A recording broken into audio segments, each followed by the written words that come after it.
Uh, Good evening and Hag Hanukkah Sameach. The Dvar Torah that we are saying today is dedicated in the blessed memory of my father-in-law, Moshe ben Zaki alav shalom. He passed away on the first night of Hanukkah. Yehi zichrono baruch. And may he intrigue with the Almighty all blessing to his family. The parasha of this Shabbat is Parashat Mikeitz. It talks about Paro, that he saw two dreams, and everyone is well familiar with that. And then how he looked for somebody to interpret the dream for him, but he could not.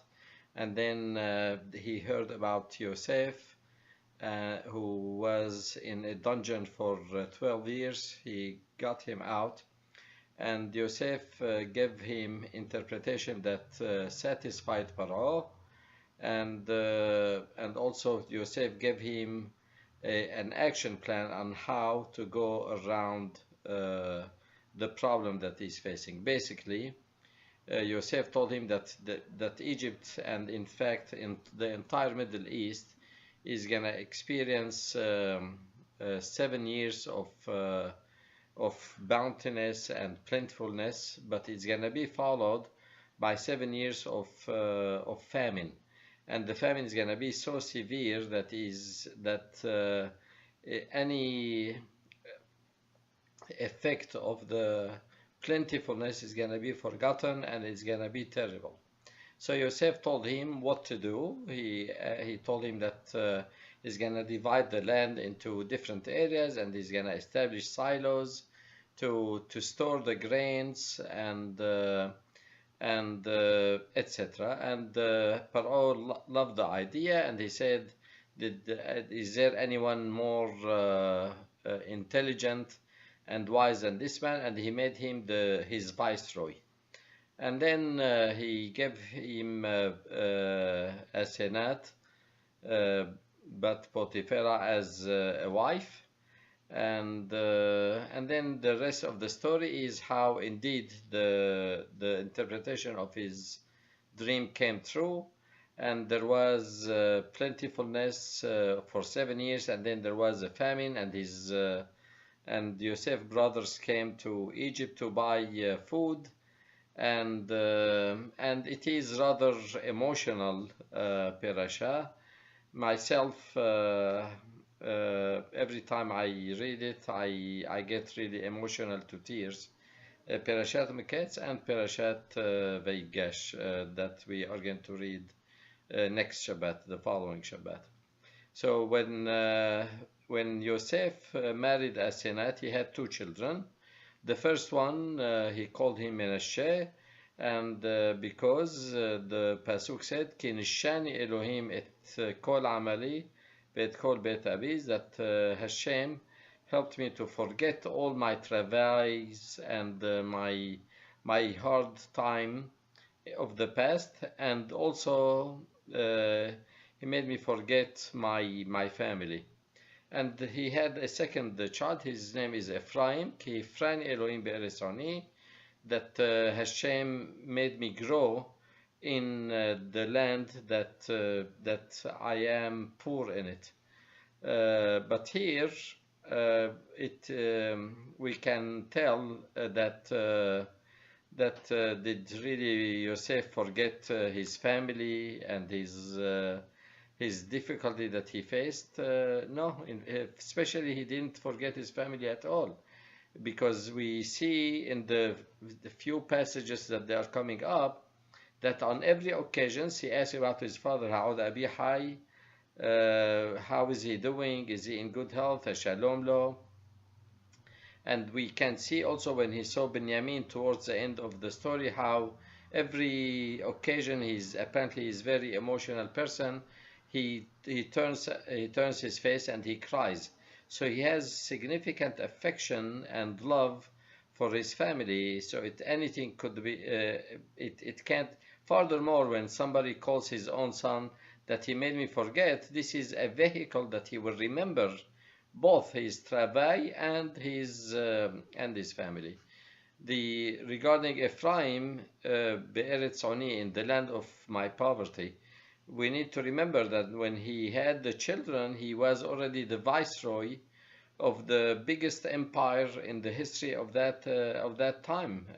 Egypt was the most powerful empire. So what does it mean, Be'eretz Oni, in the land of my poverty and my lacking thing? Let's put these two questions to the side, and I would like to turn to psychology a little bit. In psychology there are few schools. There is I would like to mention the major ones of them. There is school of biology. Basically, it says that the psychology of the human being is determined and influenced heavily by genetics. We talked about that in the last couple of weeks, and also the brain. So it has something to do with biology. There is also a school that is called cognitive theory of psychology. Basically, it says that the psychology of the person has a lot to do with the way he thinks and the way he processes information and his logic. And there is a school called the psychoanalytical school, and it is pioneered by Sigmund Freud at the beginning of the 20th century. Basically, it says that the human being, the psychology of humans, is influenced tremendously by genetics, and also by their experience in the early years of childhood, and like if they were brought up in nurturing atmosphere, or the other way, or if they were abused physically or even sexually. They claim now that the incidence of sexual abuse of children is 1 in 3. They used to say 1 in 5, and I say 1 in 3. I don't know how they came to this conclusion, but apparently it is common. So they say that those trauma, those experiences, will affect the psychology for the rest of the child's life. And there is behavioral school, meaning that when the way that we behave, and we keep on behaving in a certain way, it will affect our psychology. And in the last the fate in the last few years, in the last 20 years, is the cognitive behavioral. They married the school of cognitive theory and the behavioral, and they call it cognitive behavioral treatment, and where basically the therapy is that we have to say that, you know what, maybe you had trauma when you were a child, because in the psychoanalytical school is like the person is doomed, that I had rough trauma, I have bad genes, so I can't really do anything. Don't expect anything from me. It is like kind of all lost. Not to that extent, because in that school they said that the unconscious is very important, because the person does have a sick way of thinking in his subconscious part of the brain. We have the treatment will be to bring it to the consciousness and talk about it and analyze it and deal with it. The cognitive behavioral therapy is that, you know what, we have the baggage, we know it, let's forget about it, about the past. From now, what we are going to do. So it is a kind of treatment that will deal on behavioral thing, what we are going to do. And time limited means that it's not going to last forever, for a few months, and where the therapist will help the person establishing goals for every week, what we are going to accomplish every week. and they go from high from strength to strength until the person will have control on what is wrong with him. And in fact, this theory now having a lot strong, very strong ground. There are multiple studies that demonstrate its efficacy in many conditions like depression, anxiety, post-traumatic stress disorder, migraine headache, fatigue, even personality disorder, family relationship, anger management, and so on and so forth. So it is basically a theory saying that, you know what, forget about the past, what we are going to do from now on. So now let's go back to Menashe and Ephraim. Be'asem Ephraim lifnei Menashe. That Yaakov, he kind of favored Ephraim.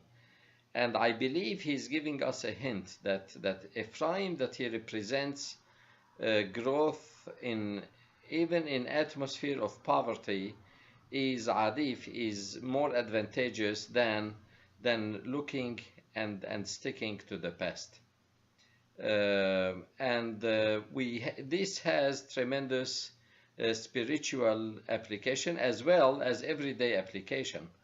In the spiritual field, if somebody is not that religious, or even if he is religious but he does have certain areas that he is lacking in, and he wants to improve himself, then Yasser Hara will tell him, hey, you are going to go study Torah, or you're going to go to shul to pray, or you're going to do this and that. I mean, don't you remember where did you eat yesterday and what did you eat? And don't you remember how you deal with people in your store every day for years? And don't you remember how did you go out with last year or when you were young? You want to be hypocrite also? Not only that he will try to make him that if I don't do teshubah and if I don't start to do the right thing, he is more tzaddik, that at least he's not hypocrite. That we can't lie. So I'm doing mitzvah that I'm not saying sheker while staying rasha. The Torah say no. He of course Yasser Hara doesn't tell him that makom ba'alei teshuvah omdim eflu tzadikim gomrim enam yochlim la'amod, which means that people who were not doing the right thing and now they did teshuvah and they are doing the right thing, they are more worthy than people who were pious and tzaddikim all along. He doesn't tell him that. He will tell him the other way. So the Torah is telling us that you know what, there is a lesson to be told here, that forget the past, start doing something, and go to shul, and then you will go to good things. And then you stumble on many more and more good things. I remember my brother, he told me that he was invited for fundraising for Bikur Holim, nice party. And while he was there, I was with him. Somebody approached him and then approached me that, you know what, they are building shul in Eaton Town and they want people to guarantee a loan. Can you count on you? You don't need. We did, so they were able to get their mortgage. In the meantime, another organization somebody was collecting unofficially. He was soliciting funds. You give tzedakah. You hear about another good thing. We know that mitzvah goreret mitzvah, ve'avera goreret avera. That one thing after the other, and then the person will feel really great that I am on the right track. I am contributing something positive and proper. I am growing in spirituality, and this is really the growth that even if we don't have really a lot of mitzvot, even if we don't know much, just start, and that beginning will lead to many great things. This is in the field of spirituality, in the field of everyday's life and business. We have million examples. Look to Helen Keller. Helen Keller was a girl from Alabama. I think she was born in 1880. That at the age of 2, she had meningitis and she became blind and deaf and mute. She has no chance. I mean, and she had also psychological issue. She was angry. She used to throw tantrum, and she drove her parents crazy. And then she had tremendous influence on the society. She was one of the major people to establish organization for the blind and for the deaf. She contributed about developing the American Sign Language, and she had doctorate from many universities all around the world. There are many institutions named after her. This is a girl that she couldn't talk and she couldn't see and she couldn't hear, nothing. She is with all these limitations, she was able to do so much. So here we can learn this lesson that not only we should not allow the past to saddle us from growing. In fact, we can make it a vehicle for us to grow. The other day I was listening to a shi'ur about Hanukkah from one of the speakers, Rabbi Meir Sheikh Flight. I'm really sorry that I couldn't remember his name properly. He is from Yeshiva University and it was in Hebrew. He gave an idea that I was walking on the boardwalk and that really stopped me in my track. He said that Kinishani Elohim et amali et kol amali et kol bet abi. He said that Nishani doesn't mean only that he made me forget. Nishani is also, it has the same shoresh as Noshe. Noshe means lender. He said that I owe debt to my past. That because of my past, I became who am I now. That I grow so much. Yosef Tzaddik, no one else is called Tzaddik. Maybe Noah. I apologize. Very few people call Tzaddikim. We call him Tzaddik. Because of his past, not that it did saddle him. And I will take it a step further that probably Paro made him his viceroy because of the attitude of growing in an atmosphere of poverty. Because more than the Midrash said that the other Hartomim, the other dream explain those who explain the dream, probably they did tell him that you're gonna have 7 girls and they're gonna die. And some people even told him that that Egypt is gonna have 7 years of famine, but it's gonna be terrible after that. They only gave him the bad news. And all of us, those who do have businesses and have employees, you can tell the employee who brings only the bad news and the employee who say that you know what, no problem, there is here, this is how we're gonna resolve it. Or not only that, if the problem is generalized, he will make something great out of that, and he makes it an opportunity to grow. And I believe this is indeed why Paro selected Yosef. He was very satisfied with his explanation because he did give him a resolution and solution to the problem that he's gonna face. And we can see the good result that happened to Egypt, and in fact they fed the entire Middle East, and of course his family, and it was a vehicle to show them that you know, after all, ki lemihya Hashem shelahani alechem, that I am in this position because Hashem wants me to be here, and and it happened to be for the better of his brother and for our nation. So this is a lesson about Menashe and Ephraim. Because of the Hanukkah, I wish you Hanukkah Sameach, and we enjoy the lights, enjoy your family, and I wish and can't wait until we see that Or Hadash al Sion Ta'ir ונזכה כולנו במהרה לאורו, that there will be a light to all the nation, and the light of Hashem will shine on us. Shabbat Shalom v'Hanukkah Sameach.